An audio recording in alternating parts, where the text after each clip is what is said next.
देखिए, आने वाले दिनों में दिल्ली में ये हालात ना हो कि हर आदमी के हाथ में गैस का सिलेंडर हो या गैस चैम्बर्स बनाने पड़े सरकार को भी कि लोगों को फ्रेश ऑक्सीजन मिल सके।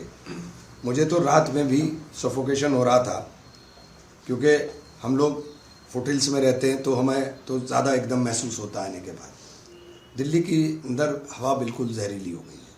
अरावली हिल्स को काट देंगे तो स्थिति और भयावह होगी। तो इस चीज़ को सरकार को देखना चाहिए। ये जनहित से जुड़ी हुई चीज़ है कि हर आदमी सिलेंडर लेकर घूमे या दौड़ करके ऑक्सीजन चैम्बर के अंदर जाए और ऑक्सीजन ले, फ्रेश ऑक्सीजन ले करके कुछ अपने आप को रिलीफ महसूस करे।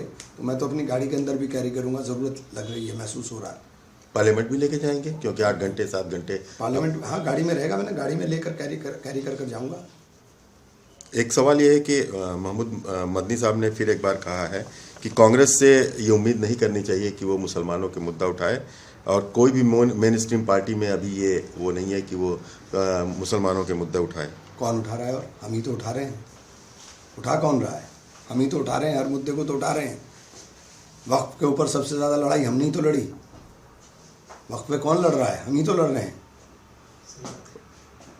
उन्होंने एक और बात कही है कि जिहाद को किताबों में शामिल कर देना चाहिए, जिहाद जरूरी है, पढ़ाया जाना चाहिए इसे। हाँ, जिहाद बहुत ऐसा लफ्ज़ है जिसको पढ़ाया जाना चाहिए। देखिए, जिहाद जो है वो मुल्क के लिए होता है, देश के लिए होता है। देश के ऊपर अगर संकट आए तो उसके लिए होता है। ये जिहाद को पता नहीं कहाँ लेकर के चले गए। जिहाद का मतलब क्या है, पहले समझ तो लीजिए कि जिहाद है क्या। जिहाद तो देश के लिए होता है। अब तक पीएमओ था, अब तीर्थ यात्रा हो गया। नाम बदलते रहिए, काम मत करिए। अच्छा, प्रियंका गांधी ने और तमाम विपक्ष ने जो ऐप है, संचार ऐप, उस पर ऐतराज़ जताया है, जबकि सरकार कह रही है कि वो लोगों की सेफ्टी के लिए है और तमाम जो जिस तरह से फ्रॉड हो रहा है, साइबर फ्रॉड, उसको रोकने के लिए है। तो आखिर विपक्ष को इसमें प्रॉब्लम क्या है? आप घरों में कैमरे लगाएंगे क्या? लोगों की निजता का उल्लंघन करेंगे? अब तो मंत्री जी का बयान आ गया, मैं समझता हूँ इसके बाद इसके अंदर कोई बात रही नहीं, क्योंकि जितना सब लोगों ने बोला है उसके बाद सरकार को समझ में आ गया कि ये देश अभी नॉर्थ कोरिया बनाने लायक नहीं है कि इसको नॉर्थ कोरिया बनाया जाए। कांग्रेस पार्टी के एक मुख्यमंत्री हैं रेवंत रेड्डी, उन्होंने एक विवादित बयान दिया है। कहा है कि हिंदू धर्म में बहुत से देवी देवता हैं, कोई मांसाहारी है, कोई शाकाहारी है, कोई 2 बार शादी करता है। तो इस तरह के बयान को आप की पार्टी कैसे देखती है? नहीं, देखिए, मुझे नहीं पता उन्होंने क्या बयान दिया, लेकिन कोई भी शब्दों का चयन ऐसा होना चाहिए कि दूसरे की भी भावनाएं आहत ना हो। रक्षा मंत्री राजनाथ सिंह ने कहा है कि बाबरी मस्जिद जो है नेहरू जी बनवाना चाहते थे सरकारी पैसे से। पता नहीं मुझे, केंद्रीय मंत्री होकर के ऐसी बात क्यों बोल रहे हैं।